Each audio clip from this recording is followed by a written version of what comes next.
Em nome do Pai, do Filho e do Espírito Santo. Amém. Ave Maria, cheia de graça, o Senhor é convosco. Bendita sois vós entre as mulheres, e bendito é o fruto do vosso ventre, Jesus. Santa Maria, Mãe de Deus, rogai por nós, pecadores, agora e na hora de nossa morte. Amém.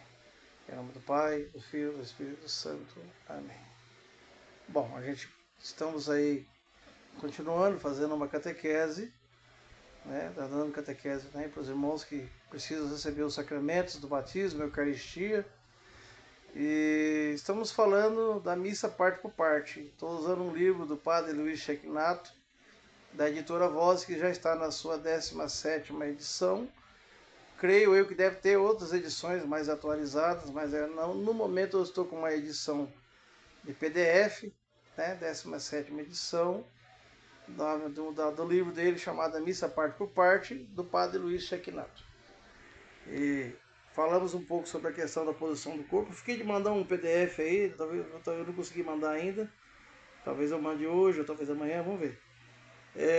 De qualquer forma, hoje vamos falar um pouco sobre a questão do canto, o canto litúrgico, a música dentro da igreja, dentro da celebração eucarística.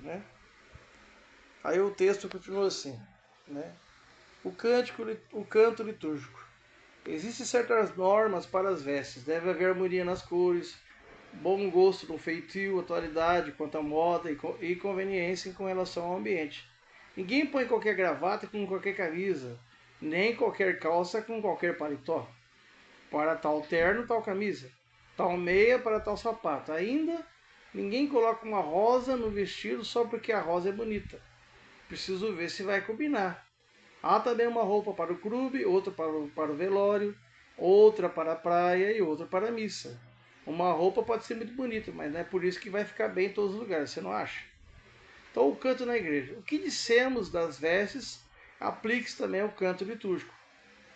Isso aí, na verdade, é mais para quem canta, Mais para quem canta. Mas é bom vocês saberem, vocês ficarem por dentro. O que dissemos das vestes, aplique-se também ao canto litúrgico. Há um tipo de canto que é próprio para a liturgia. O Concílio Vaticano II vê na liturgia o próprio Cristo, sumo e eterno sacerdote, exercendo no meio de nós a sua ação salvadora. Liturgia é, pois, o culto público da igreja, como eu já expliquei, A liturgia significa a forma como celebramos, então é o culto público da igreja, que assume oficialmente as palavras e os gestos de Jesus, bem como a fé e os sentimentos do povo de Deus, tornando presente e atuante a obra da salvação. Como se vê, a liturgia inclui dois elementos, o divino e o humano. Ela nos leva ao encontro pessoal com Deus, tendo como mediador o próprio Cristo, que, nascido de Maria, reúne em si a divindade e a humanidade. Portanto, a missa é mais do que um conjunto de orações, ela é a grande oração do próprio Jesus, que assume todas as nossas orações individuais e coletivas para nos oferecer ao Pai juntamente com Ele. Cantar a missa e não na missa. É uma diferença muito grande aí, Nós cantamos a missa, nós não cantamos na missa, cantamos a missa. Porque o próprio canto, a própria música, ela não é algo que complementa a liturgia. A música é a própria liturgia. Então, aqui, cantar a missa e não na missa. E aqui vem o papel do canto na missa. Ele está a serviço do louvor de Deus e de nossa santificação. Não é apenas para embelezar a missa, mas para nos ajudar a rezar. E cada canto deve estar em plena sintonia com o momento litúrgico que se celebra, a fim de que não se cante na missa, mas se cante a missa. É claro que dentro da Casa de Assis existe um diferencial, porque como a grande maioria, como a gente lida com a grande maioria que é uma população da rua, a população da rua não tem conhecimento de muitas canções. Inclusive, muitos deles vêm de origem protestante. Então, cantar o canto litúrgico, cantar literalmente de forma litúrgica, para o pobre, é mais complicado porque ele ainda não entende essa linguagem. A linguagem que ele entende é aquela linguagem mais popular. Então, para a missa, para os pobres, nós cantamos um canto mais fácil para que o povo também participe. Isso também não deixa de ser liturgia, claro, Isso é uma forma de que nós chamamos de enculturação, né? Uma forma de trazer para a realidade do pobre também o mistério eucarístico. Mas assim, dentro de uma paróquia, né? Numa missa dentro de uma paróquia, né? Lá se deve se cantar realmente a liturgia. Portanto, um canto penitencial deve nos ajudar a pedir perdão de coração arrependido. Um canto de ofertório deve nos ajudar a fazer a nossa entrega a Deus. Um canto de comunhão deve nos colocar em maior intimidade com Deus e expressar nossa adoração e ação de graças. O Concílio Vaticano II, vocês ainda não sabem o que é Concílio Vaticano II, mas aí ao longo do tempo a gente vai explicar o que é isso, né? Vocês vão ouvir muito falar sobre o Concílio Vaticano II, né? Mas o Concílio Vaticano II foi um grande concílio, uma grande assembleia que o saudoso Papa João XXIII, hoje santo, né? Santo Papa João XXIII, né? Ele resolveu fazer um concílio que foi uma grande assembleia reunindo todos os cardeais, todos os bispos, todos os padres, todos os teólogos, todos os exegetas, né? Todos os estudiosos da teologia, as demais outras denominações cristãs, né? A sociedade, né? O meio secular, para discutir, no caso aqui, as grandes mudanças da igreja, né? Ou seja, a atualização da fé católica, né? Não vou entrar em detalhes, isso é uma coisa que eu vou explicar mais para frente, mas é mais ou menos isso. E aí, a partir desse concílio, João XXIII morreu, acho que logo nos 2 primeiros anos ele morre, e aí o Papa Paulo VI continua o Concílio Vaticano, começou em 1962, foi até 1965, então houve a grande mudança da igreja, né? E aí houve também a maior participação dos leigos na igreja, porque até então não havia participação dos leigos na Santa Missa, né? Aí o padre se rezava assim em latim, de costas para o povo. Aí o padre deixa de rezar de costas, deixa de rezar em latim, para rezar na língua vernácula daquele país. No caso do Brasil, ele começa a rezar em português, em brasileiro, né? Numa linguagem onde todos entendem, né? Então o Concílio Vaticano II fez grandes mudanças, inclusive até na liturgia, inclusive até na música também. Então, esse concílio, que nós chamamos de Concílio Vaticano II, diz que a música sacra será tanto mais santa quanto mais intimamente estiver ligada à ação litúrgica. Assim, ela favorece a unidade do povo de Deus e dá maior solenidade e beleza aos ritos sagrados. O canto na liturgia não é só para enfeitar e fazer a celebração ficar mais bonita. É mais que isso. Ela é a oração, pois quem canta reza 2 vezes, né? Aqui eu não cito que é Santo Agostinho que fala, mas quem fala isso é Santo Agostinho. Quem canta, reza 2 vezes. Então, o canto, oração do povo de Deus. O canto litúrgico não tem um sabor de canto teatral. E também não tem a mesma pegada do canto da música secular, né, da música popular. Então, o canto litúrgico ele deve estar isento de vaidade e exibição, né? O canto na missa, a música na missa, não é para ser um exibicionismo ou um show. O canto ele é parte integrante da celebração e ela tem que servir para ajudar o povo a rezar junto. Se não servir para isso, é melhor até que nem tenha música, né? Então convém, aí no caso aqui o padre falando, né? Convém que se ouça o conjunto todo das vozes, e não apenas uma ou 2 vozes que se sobrepõem. Né? É muito comum, você vai na missa, às vezes você tem um grupo lá, e aí você tem várias vozes cantando, aí você tem teclado, você tem bateria, tem guitarra, tem baixo, mas não se ouve nada, você só ouve instrumento, um sobrepondo o outro, não se ouve as vozes, ninguém entende ninguém, é uma bagunça. Né? Então é interessante que o Ministério de Música todos possam se ouvir e façam uma coisa da melhor maneira possível, de uma forma mais harmoniosa possível, né? Ou seja, as vozes têm que estar acima dos instrumentos, os instrumentos não podem estar acima das vozes, né? Esse é um grande problema dos músicos hoje na igreja, né? Então convém que se ouça o conjunto todo das vozes, e não apenas uma ou 2 vozes que sobrepõem. Também o som dos instrumentos é para ajudar as vozes, não para abafar o canto, né? Como eu já falei aqui agora.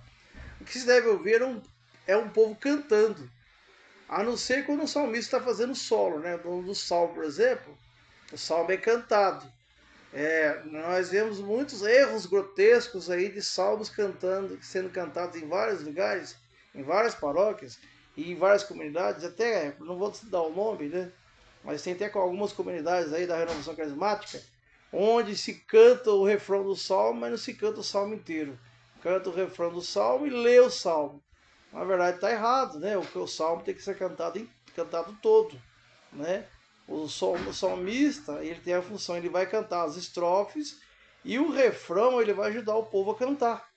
Então o salmo inteiro tem que ser cantado, porque a própria palavra salmo significa canto acompanhado de instrumento musical, né? A equipe de liturgia, que é a equipe que ajuda a organizar a celebração da Santa Missa, ela não é para substituir o canto da Assembleia, mas para animá-la a cantar. Não pode ser um grupo separado, fora do corpo da comunidade, mas uma equipe de animação que leva todo o povo de Deus a cantar. Por isso o Concílio Vaticano II recomenda que se use inteligentemente do canto religioso popular que está mais na alma do povo. Mas se quisermos que toda a Assembleia cante, precisamos ter paciência. Então, assim, procure-se um canto onde você saiba. Não é o caso de vocês, que vocês são catequizados, vocês não vão cantar na missa. Mas, se futuramente um dia você cantar na missa, já fique sabendo disso, né? Quem vai cantar na missa tem que pensar no canto e tem que ser um canto onde todos possam abrir a boca e cantar e participar junto, né? E aí convém que o Ministério de Música vai ensaiando com o povo antes da missa, vai passando as músicas, incentiva o povo a cantar, né? Para que todos possam participar. Não pode haver muitos lançamentos de canto de dúvida.